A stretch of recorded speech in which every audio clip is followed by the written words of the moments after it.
First album that we're gonna be discussing today is Ariana Grande and her kind of surprise dropped album Eternal Sunshine.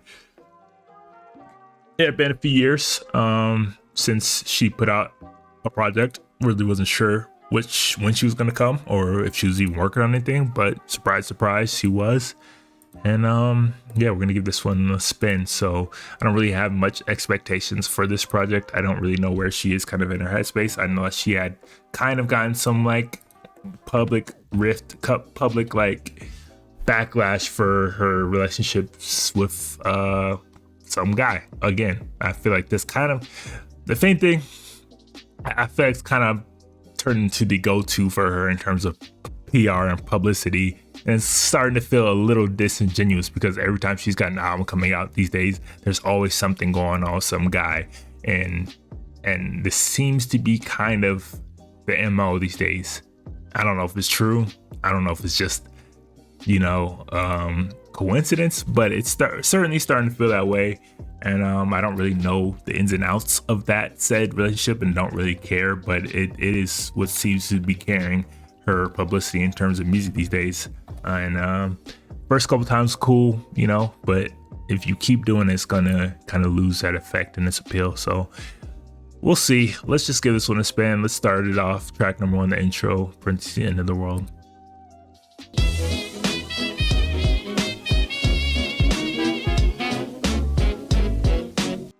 Cool, nothing special. Just a little kind of soft ballad intro, kind of setting the mood, setting the tone.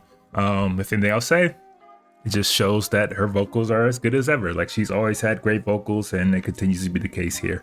Let's go to track number 2, Bye.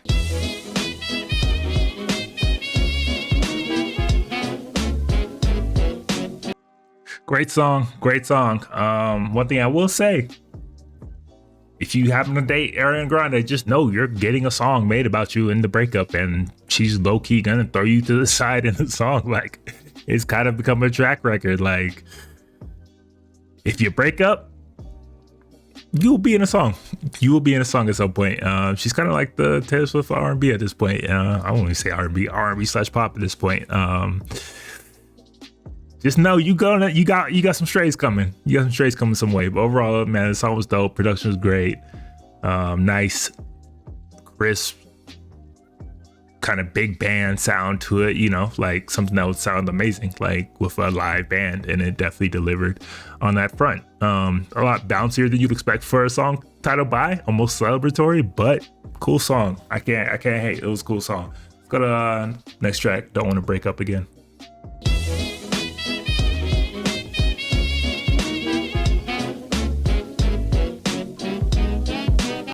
Again, very open, very honest in her songwriting and speaking about her relationships and everything that went wrong or right. And that's just seems to be kind of like her writing style.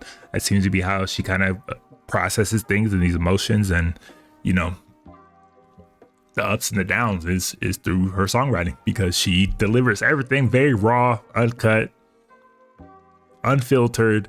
She gives it to you straight, and like this is just another example of that.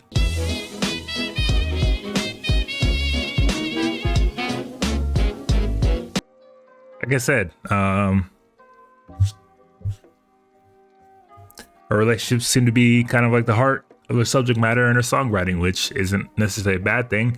It is what it is. You speak about what you know in your life, what's going on in your life, and that just seems to be something that's a constant in her life, and it always comes up in her songs, and this is yet another sample of that. But overall, I mean, it was a good vibey song, cool little pop number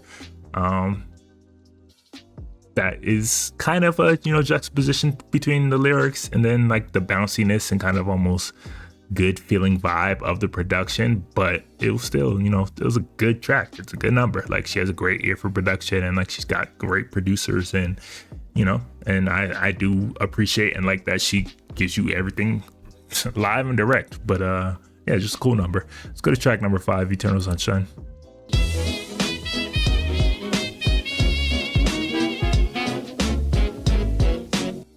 Whoa.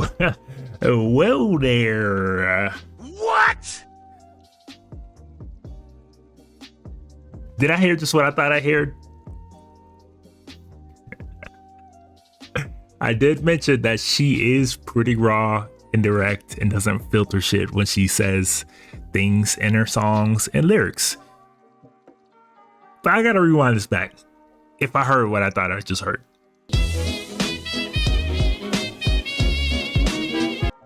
Yeah, I did. I did. I did. I hope you feel all right when you're in her is a crazy line. Yeah. Crazy line to put in a song to put out there, but hey, she don't play. One thing about her, like, she don't play. If something happens between you and her, just know you gonna hear about it in the song. She gonna have a whole stadium singing that shit. You feel good when you get like, yo, diabolical.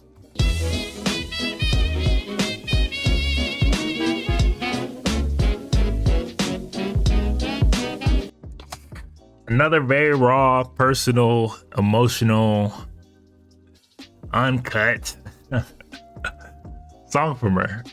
This is clearly kind of going to be the entire concept of the album, which seems to be kind of like her version of a divorce breakup album. But it's a continued theme throughout this project, obviously, because it was a big moment in her life, and it's kind of probably what got her back in the booth in the studio in the first place. But yeah, I mean, it's a solid little pop track with some very raw lyrics, which seems to be the theme of this entire album. Not like anything I'm going crazy for, but it's cool. Let's keep this going. Let's go to track number 6, Supernatural.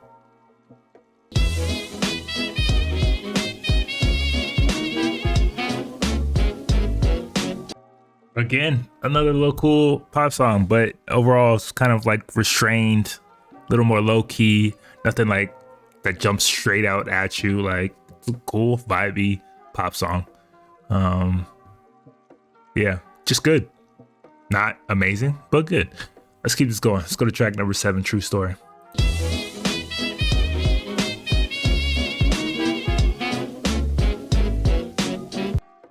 Kind of got that like late 90s, mid 90s, late 90s, mid to early 2000s kind of 90s R&B feel to it, with like those synths and the busy drum work going on. And I'm not mad at it, because that was a period that I love so much in music, and I think I would love to hear that sound kind of come back around, which we kind of did get a little taste of that with The Weeknd's last single. But it definitely has that feel of like a mid to late 90s kind of R&B jam.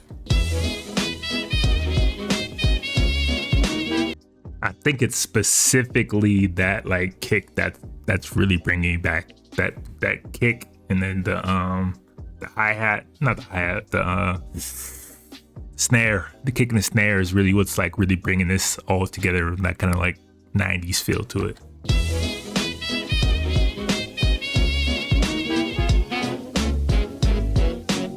Cool. Like I said, definitely kind of more of that kind of classic 90s R&B feel to it, a little bit more bounce to it than all the other tracks I've gotten, which was a nice little switch up. But let's keep this going. Track number 8, The Boy Is Mine.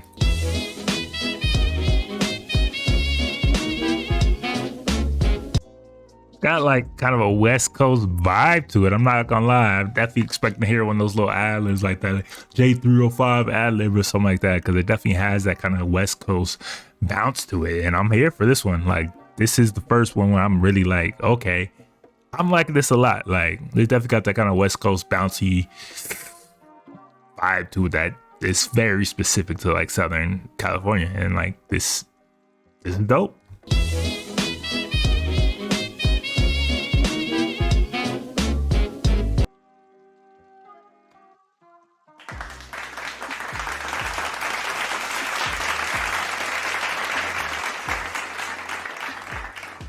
I was definitely vibing with that one. I definitely like to feel that. Definitely had the kind of that West Coast bouncy feel to it, which I'm all here for. And yeah, it was definitely one of my favorite songs that I've heard so far in this album. Definitely one that kind of switched gears up a little and, you know, had a little more fun to it. Let's go to this next track number 9, Yes and.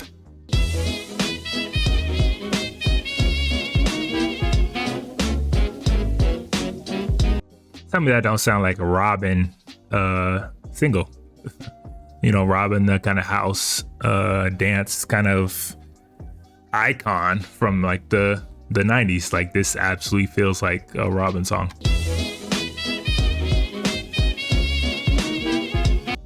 I'm sure. Actually, this is actually my first time actually hearing this song in its entirety. Of course, I've heard snippets, and this part specifically, the chorus, because it's been all over social media and every single reel, TikTok, whatever, bro. Like, I can't even count the number of times I've heard this in some video as you're scrolling through. But that's what a good song is these days, is one that can go viral and kind of get that social interaction from like those platforms. And this certainly kind of caught that wave. It's something that she's been good at throughout her career, with kind of like these catchy like catchphrases and whatnot. And this is yet another one of those, but it is getting a little old and tired, I'm not gonna lie. But it certainly feels like kind of her response to all of her haters, and you know, just kind of all the backlash and naysaying that she's gotten about her personal life and possible relationships that she's been cultivating recently. And honestly, this feels like the 2024 of like a thank you next, where she's kind of giving the middle finger to said people.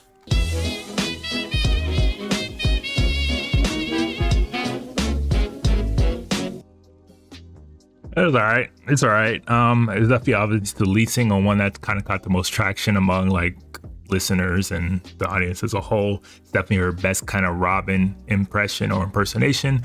Definitely in kind of like that 90s house EDM dance kind of vibe that you'd get a lot around that time. And it's cool. Like, it's not bad. It's not great. Doesn't blow me away, but you know, it does what it does. And obviously it was built for virality and kind of catchiness, and it does its job in that sense. But it's not like one of my favorite songs that I've heard from her. It's an okay song. It's a cool little single, and it did what it was intended to do. Let's go to track number 10, We Can't Be Friends.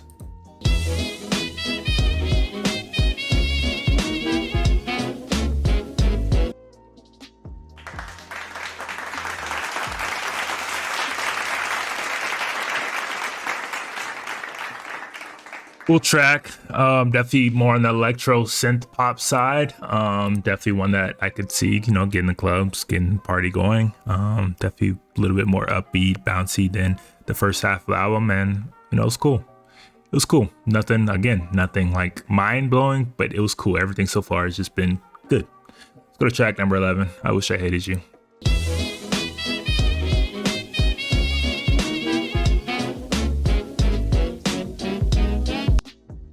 A simple, you know, kind of laid back, emotional, vulnerable ballads where she's speaking about her past relationship and how she wished that she could hate that person, how she has all these kind of regrets and feelings about, like, conflicted feelings about this person that she was expecting to spend like the rest of her life with. And you know, that's a very relatable sense for a lot of people, and like that's continued kind of the central theme of this entire project as a whole.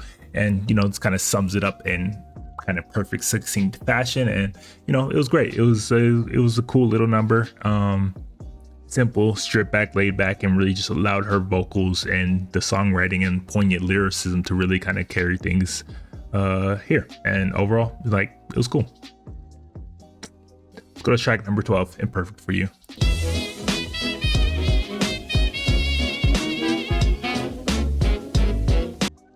I love a good slow build. I'm not gonna lie, I love the slow build. I thought we might be getting a whole nother ballad, but they slow built it to a nice little drop right there. And then this kind of nice rhythmic vocal patterning that she's got going on that really makes this kind of feel hypnotic and entrancing. And like, I love that kind of dichotomy and like the whole juxtaposition of everything that's going on. And I just love this whole composition as a whole. Dope song so far.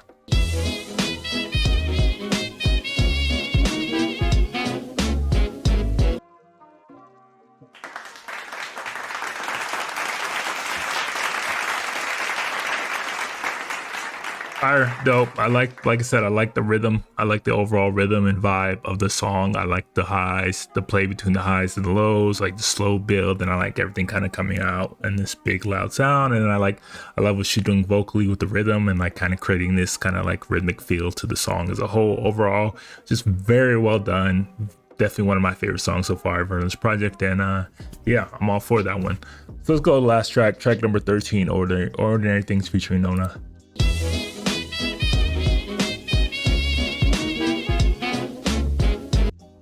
Well, that is the stamp on that one. Kind of putting the in piece with her, which I'm assuming is her grandmother, kind of giving her little words of advice about, relationships and when you know that you're in the wrong one. And obviously she seemed like she was in the wrong one because she had a very public divorce.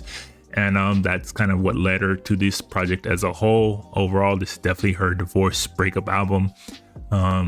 I do think the impact of it was a bit lessened and cheapened because this is not the first time that she's delved into relationship issues and problems in her music. I think that she's done it very extensively, from Thank You Next to even Positions to everything in between. I feel like it's kind of become a theme of hers recently, and while I think it does deliver some of her most honest, open, and vulnerable songwriting and lyricism that she's had in her music, because she doesn't not hold back anything that she discusses or talks about, it is, a bit kind of a one-trick pony at this point, and a bit tiring and a bit old to hear over and over again, especially considering the highs that we got with songs like God Is a Woman and albums like Sweetener, where I thought that she was at kind of her peak creatively and songwriting wise, where she was delving into more conceptual things outside of just relationships, which pretty much everybody does at some point in their music and their journey. And it's like, it's not the most interesting thing. It is obviously incredibly relatable, and it's obviously something that she herself is going through and probably is going to inform a lot of what she does creatively, because it is such a big impactful moment in her life. But I can't help but feel like it is getting a bit old and cliched and tired, and like it's a big reason why I'm not a Taylor Swift fan, is because I don't want to hear about your relationships and breakups every single time. But she gets a pass because, again, this is a divorce. This is a much bigger thing than just like breaking up as boyfriend and girlfriend. But I don't think this was like her peak creatively. It wasn't the most interesting. I think the production was all good. Everything was good, very well done, high quality, high level. It just wasn't the most interesting. It wasn't something that really screamed to me or made me want to go back and listen to it again over and over. I think this is one of those albums that's just going to come and go for me. And that's unfortunate, because I think vocally she's as strong as ever. I think she was probably at some of her most restrained and kind of laid back. I won't say laid back, just her most restrained vocally in comparison to some of her other projects, where she really kind of showed off her range and everything that she's able to do there. But this one is definitely kind of on the same wavelength throughout, and honestly that's probably why it kind of turned me off a bit, is because it is very much that same kind of wavelength and soundscape throughout this entire album, which is, I guess part of the concept and what she was kind of going for, but it was not one that's going to make me really kind of want to come back to and revisit. Every song was solid. There wasn't a bad song on there. It's just that every song kind of bored me a little bit. I'm not going to lie. But that's my opinion about Ariana Grande's album, Eternal Sunshine. What do you guys think about the album? What are some of your favorite songs? What are songs that you did not like? Where do you kind of rank this among her catalog? Do you hope to see her kind of, stretch her songwriting legs again and kind of go into more different creative directions in the future? Or do you like this kind of relationship breakup, divorce music? Let me know in the comments down below wherever you guys are watching or listening to this.